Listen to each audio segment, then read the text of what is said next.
Sa pagkakataong ito, makakausap natin ngayon ang political analyst at isa sa mga host ng 4 Alas, si dating Secretary Ronald Llamas. Magandang gabi, Sec Ronald, and welcome back po sa Arangkada Balita. Magandang gabi, Nina at saka Jack. Long time na kasi. Isang maulan na gabi at weekend pa sa ating lahat. Speaking of maulan na gabi, sinabi po ng dating Chief of Staff ni VP Sara, prepare for Typhoon Inday. Natakot po ba kayo? Or nakapag-prepare na ba tayong lahat? Oo, para kay Ito ba Typhoon ay Inday. parte lang ng kanilang drama sa tingin nyo, Sec Ronald? Hindi ako masyadong natakot dahil umiwas yung bagyo sa Philippine Area of Responsibility at palabas na bukas. Ang daladala niya ay yung ulan. Ang daladala niya ay yung ingay. Pero yung bagyo, parang lumihis Parang yung Invictus, 11 seconds lang bumisita ang Vice President sa Senado. Although maganda sana na sumilip man lang siya dun sa hearing, dun sa trial. So pinapakita ho ba na Sir Ronald, parang ano lang yun para sabi nga optics lang talaga. Wala naman talaga siya planong pumunta doon or lumahok doon sa trial. Talagang may pinapakita lang siyang statement. Tama po. It could be two things. Optics, parang nagparamdam siya na hindi ako natatakot. Although siya kasi yung naghamon ng bloodbath dati, kung maalala nyo Opo. No? Tapos ngayon, siya yung nagbanggit na blooded pala siya. Ikalawa, ay siguro baka kinausap niya yung kanyang mga defense lawyers para hindi naman batuhin ng computer, no? Katulad dati. Kung hindi baka pagalitan ng kaunti dahil parang talo sila doon sa first round no? Dahil yung mga bata hindi pa kabisado na itong impeachment trial is both a political process and a judicial process. Yung kanilang conduct, parang sila nasa isang hearing ng Regional Trial Court Parang nakalimutan nila, this is also a political process. At doon yung strength ng prosecution. Nabalansin nila yung dalawa. Impeachment as a trial, as a judicial process, and a political process. No? Kaya baka napagsabihan. Hindi naman nabato ng laptop.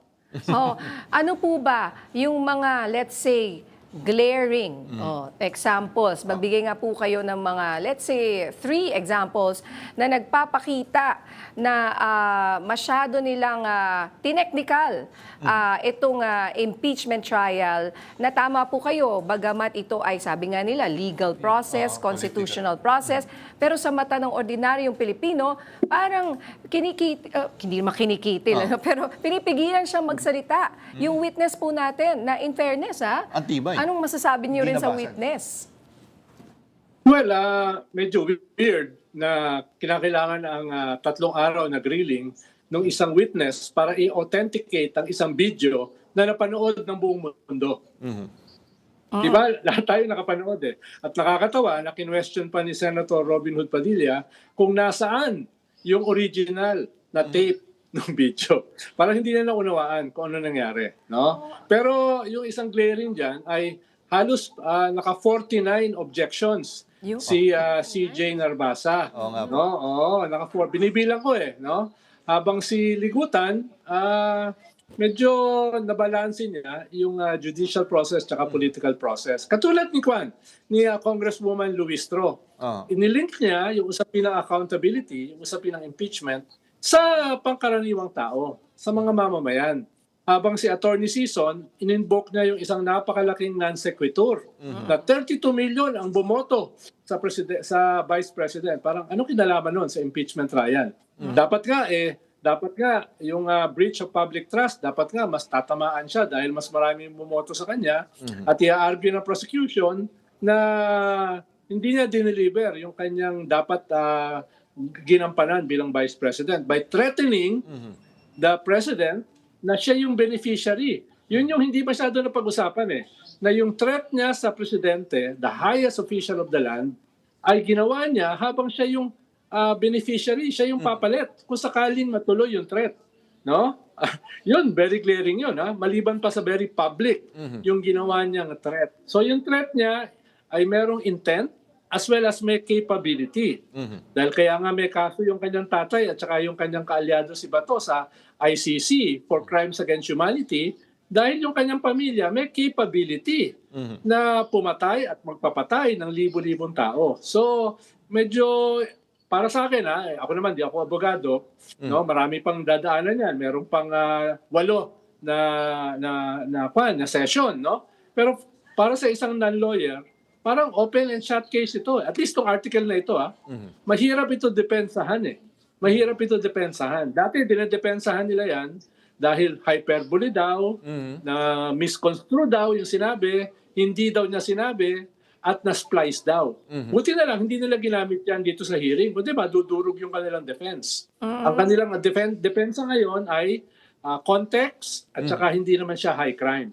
Oo. Yun yung kanilang sinasabi. Ang isa pa po, bakit kailangan i-authenticate itong video na ito na sinabi nyo, nakita ng buong mundo, Pero parang ang gusto pala nilang palabasin ay yung konteksto kung bakit niya nasabi.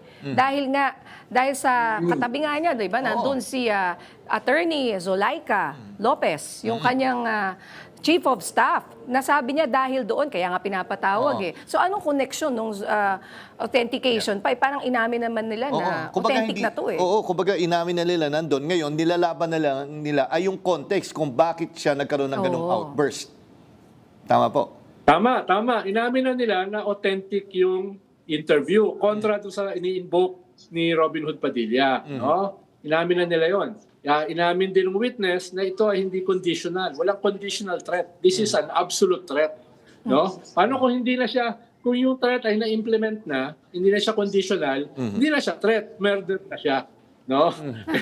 Kaya medyo natatawa ako dun sa exchanges na dyan. From ako non-lawyer perspective. No? From a non-lawyer perspective. Kaya nga, baka ito yung kanilang medyo hindi ganun kadali na depensahan. Kaya kung ano-ano na lang, objections, pang-divert ng attention, no? Sinasabi nila, hindi naman kayang patunayan na nag-hire ng assassin. Wala namang kinalaman yun doon sa grave threat. Ang mahalaga, may threat. Whether papatunayan na nag-hire ng assassin o hindi. May threat, may context daw dahil threatened din daw si Sarah tsaka yung kanyang pamilya. No, yung Romanov project. Ang unang nagbanggit ng Romanov, yung kapatid niya si Baste, labang kay BBM. Na baka mangyari kila BBM yung nangyari sa Romanov. That was long before itong incident na ito. Kaya sa kanila nagsimula yun Kaya ang akala siguro nila ay nakakalimutan na ng tao yun. Pag nasa social media, mahirap na makalimutan Nandun Kaya ngayon, binabalikan yan, no? Oo. Kaya, bukod sa threat. Hindi ko alam. Opo. Bukod sa threat na very obvious, yung kanyang fitness to be vice president because of this outburst, di ba? Isa pa yun sa angulo na tinitingnan ng prosecution. Well, tama yon. Hindi ko lang alam paano nila hahandlein yan. Dahil hindi ka na pwedeng magdagdag doon sa articles of impeachment. Baka, looking back in retrospect, baka ginawang number 5 article yon. yung fitness ng vice presidente. Pero hindi ko alam kung papasok yun sa usapin ng articles of impeachment. No? Pero sa ibang mga bansa ay mahalaga yon para matanggal ang isang sitting president. Yung kanyang capacity.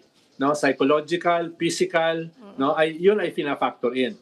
Sa atin lang medyo wala pang ganong klaseng president. Pero ako from a non-lawyer perspective, dapat kasama 'yon, no? Kasama 'yon. Dahil kung ikaw ay vice president, you're a heartbeat away from the president. Tapos ikaw pala ay mentally incapacitated. Delikado yun. Then you're just a heartbeat away from the president. Lalo na kung tinetreten mo yung president.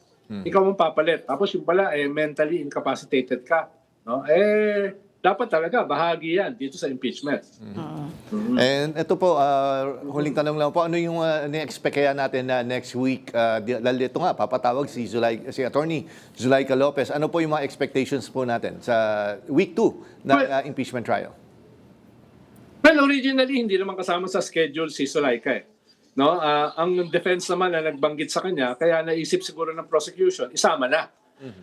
Diba? Ang tingin ko, ngayong weekend, o baka ngayong araw na ito, nagre-review yung defense ng kanilang strategy. At tingin ko, kung hindi sila magbabago ng strategy dito sa article of impeachment ng grave threats, medyo pupulutin sila sa kangkungan next week at yung susunod na mga linggo.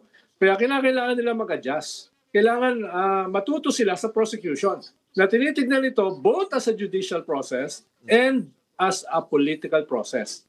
Kaya si Attorney Ligutan, si Chel Jokno, si Congresswoman Luistro, nababalansin nila yung dalawang aspeto nitong trial na ito. Na medyo hirap yung mga bata sa defense. No? Kaya tingin ko mag-a-adjust sila ng strategy or baka palitan nila yung mga haharap na abogado. Na proposal ng isang kaalyado nila, si Sal Panelo. Proposal ni Panelo, palitan daw yung mga defense lawyers. No? Hindi, bahala na sila dyan. Andun nga siya di ba? Kitang-kita siya doon, no? Nanonood Pero hindi ko makita yung sa mata niya kasi may shades Oo, kung disappointed na siya or what Pero hindi rin naman ganun kagalingan si Sal Panelo, no? Baka yung ka-level ni Sal Panelo, yung mga senador na nagpapanggap na defense lawyers. No, dahil mukhang yung dalawang Cayetano hindi naman nasalang sa litigation yun Tapos kung magsalita sila, parang sila ay napakagaling na ng mga abogado. Nagkalat din sila doon sa kanilang patronizing, condescending, at saka yung kanilang credentialism na attitude. Biro mo, napaka-condescending ni Pia, pati yung kanyang mga kapwa judges, parang iniinsulto niya. No? Kaya tingin ko, mismo yung mga senador, nakakampi nila, na ang asta ay defense lawyer, mismo yun ay nagkalat ng gusto. Kaya siguro lahat sila nag-a-assess ngayon. All right. Pero baka wala silang self-awareness Kung wala silang self-awareness, mahirap sila mag-adjust. Alright, malay po natin. Tingnan natin next week. Pero nandyan na sa video no? Maraming salamat, Secretary Ronald Llamas, sa pagpapaunlak po sa amin ng panayam. Salamat din. And happy weekend. Salamat din, Lydia, tsaka Jeff.